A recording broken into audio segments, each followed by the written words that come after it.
Abnormal mobility అంటే ఎక్కువగా కదలడం కానీ, దాన్ని ఊరికే లాగి మళ్ళీ ఏదైనా పొజిషన్లో కూర్చోబెట్టడానికి ప్రయత్నం చేస్తూ ఉంటారు.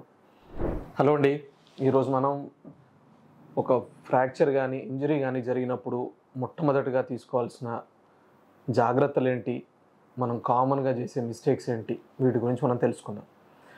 ఎప్పుడు కూడా మనం ఎవరినైనా ఒక ఇంజరీ కానివ్వండి, ఒక రోడ్ ట్రాఫిక్ యాక్సిడెంట్ కానీ అవ్వడం చూసినప్పుడు కామన్గా మనకు అది ఫ్రాక్చర్ అయిందా అన్నట్టుగా డౌట్గా ఉంటుంది. అటువంటప్పుడు మనం ఒక బేసిక్ ఐడియా ఉంచుకోవడం మంచిది.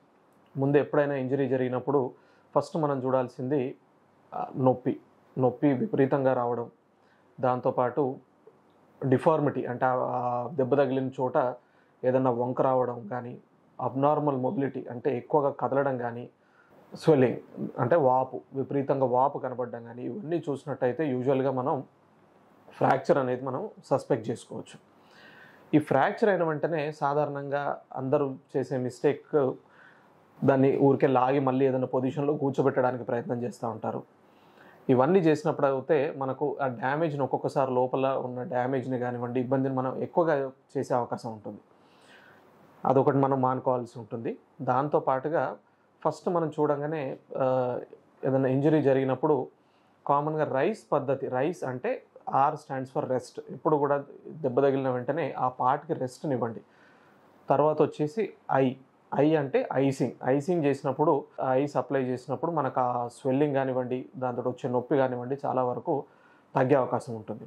ఆ తర్వాత కంప్రెషన్ అంటే మైల్డ్గా లూజ్గా కంప్రెషన్ బ్యాండేజ్ లాంటిది అప్లై చేయడం. ఆ తర్వాత ఎలివేషన్ అంటే కొంచెం ఎత్తులో పెట్టడం. ఈ ఎత్తులో పెట్టడం వల్ల కూడా మనకు ఈ స్వెల్లింగ్ అనేది చాలా వరకు సబ్సైడ్ అవుతూ ఉంటుంది.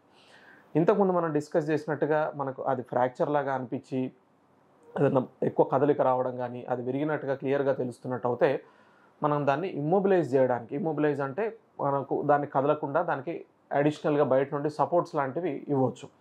ఇప్పుడంటే చాలా ఫార్మసీల్లో మనకు రెడీమేడ్ స్ప్లింట్స్ అనేవి రెడీమేడ్గా అవైలబుల్ ఉంటా ఉన్నాయి.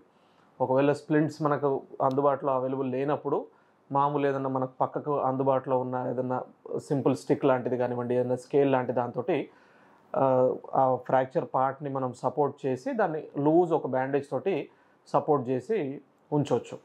దీనివల్ల కూడా మనకు ఆ లోపల ఇంజరీ కానివ్వండి, ఆ డ్యామేజ్ కానివ్వండి ఎక్కువ అవ్వకుండా కాపాడవచ్చు. ఎట్ ద సేమ్ టైం ఆ సపోర్ట్ వల్ల పేషెంట్కి కూడా ఆ నొప్పి తగ్గి చాలా కంఫర్టబుల్గా మనకు చేయడానికి అవకాశం ఉంటుంది.